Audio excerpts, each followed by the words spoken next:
Somebody's coming.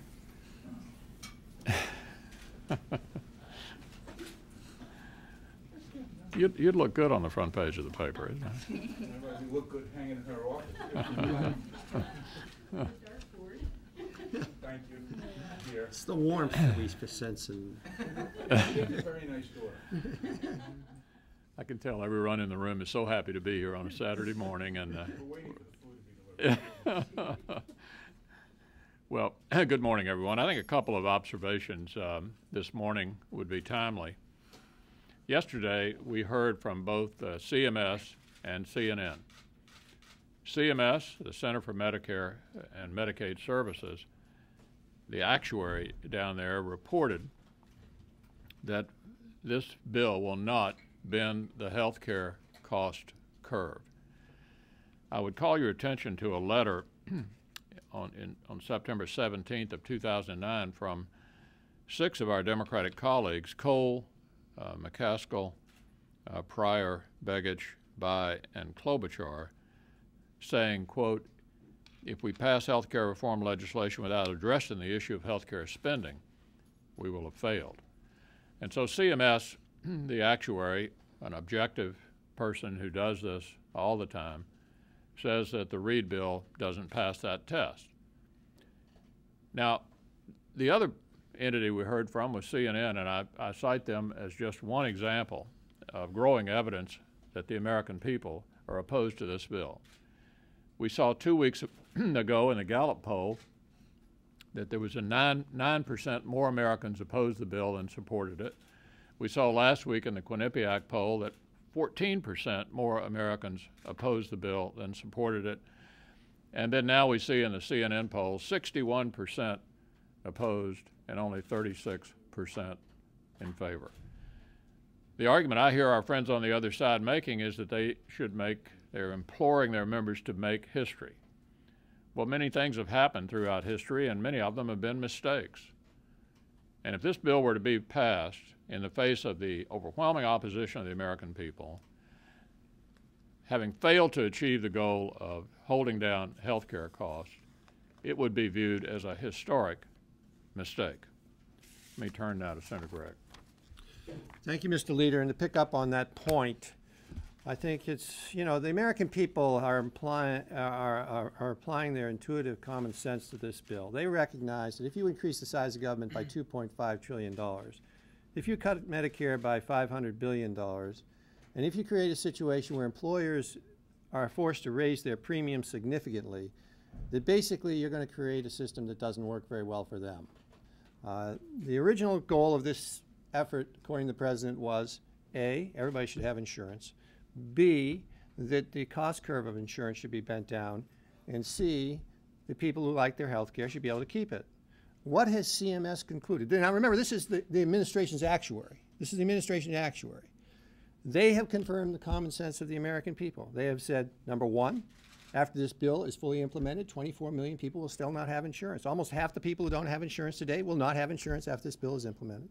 They have said, as the leader has pointed out, that the cost curve, instead of being bent down, actually goes up by over $235 billion. And they have also said that literally millions of people will lose their insurance because of the fact that, that employers will have to increase their insurance costs. But one of the most significant things they've said is this, and I'll read it exactly. They've said that this bill will jeopardize seniors' access to Medicare. This is the point we've been making on the floor and why we've had a number of votes on the issue of Medicare. And this is to quote the Medicare, to quote the CMS actuary, the administration's actuary, this is what they said. Providers for whom Medicare constitutes a substantial part of their business could find it difficult to remain profitable and might end their participation in the program, possibly jeopardizing access to the care for beneficiaries, i.e. seniors. That's a direct quote. They go on to say that 20% of providers will become unprofitable. That means hospitals will close, doctors groups will close, seniors won't get access to care, and the concept that you're going to add more people into a system which they're bankrupting to begin with, which is bankrupt to begin with and which is under the bill itself going to be unable to cover the seniors who already are participating in it and will force seniors out of coverage that they presently have today, is ridiculous.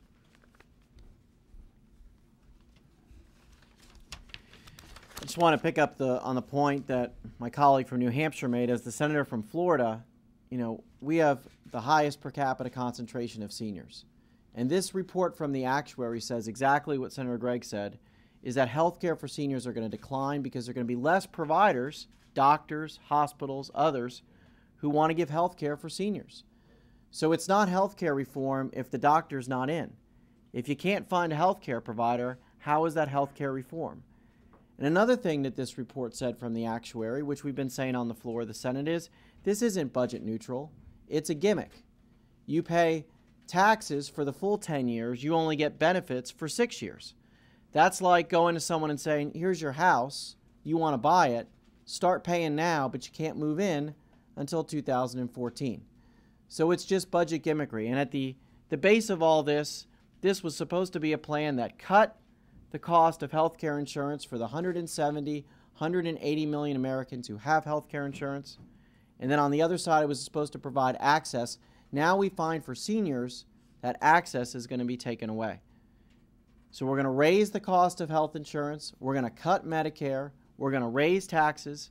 It doesn't sound much like health care reform. And when I go back to Florida, as I'm going to do this afternoon, just for a quick trip, the people of Florida that I talk to are very concerned about this bill. And they say, don't vote for this bad bill. Please don't hurt our health care.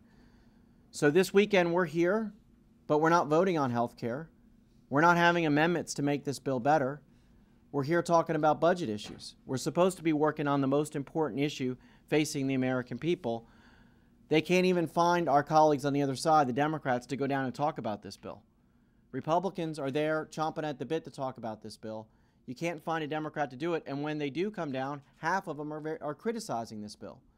So we should do what the American people would do, reasonable, common sense thing to do, which is we should start over, get it right, and take it step by step. Well, my colleagues have talked about access and the findings from the actuary, telling us, I think, what we expected to hear in the first place. Well, in the state of Alaska, access is beyond just a concern. It's a crisis. And it's been a crisis for a period of years. We're a rural state. We're remote. We don't have our own, we don't have any medical schools, so we're not growing our own, if you will. And unlike my colleague here from Florida, where he represents a state that has the highest per capita seniors, I represent a state that, believe it or not, is the fastest growing senior population per capita in the nation. Now, you might not have thought that. You might have thought it was going to be Nevada or Florida or someplace warm, but it's Alaska. And what's happening? We don't have providers in our state's largest city who are willing to see new Medicare patients. Anchorage, Alaska has about half the population of the state, and there are 13 providers who are willing to take new Medicare-eligible individuals. We just got confirmation on, I believe it was Monday, that one of those 13 was dropping out. She says, in view of what's happening, in view of what happens with the reimbursement, in view of what you all are discussing back here, I can't afford, within my family practice, to take on new Medicare-eligible individuals. So she's dropping out. So that puts us down to 12. This is a crisis.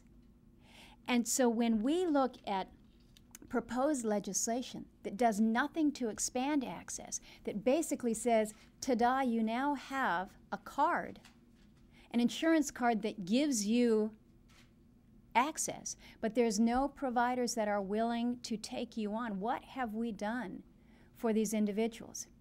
Now, we've gone beyond the CBO letters and what's coming out of CMS and look at the actuaries. We've gone to our state's think tank, if you will. It's the Institute for Social and Economic Research at the University of Alaska, and asked them, give us an analysis of the House bill, give us an analysis of what we have here on the Senate floor.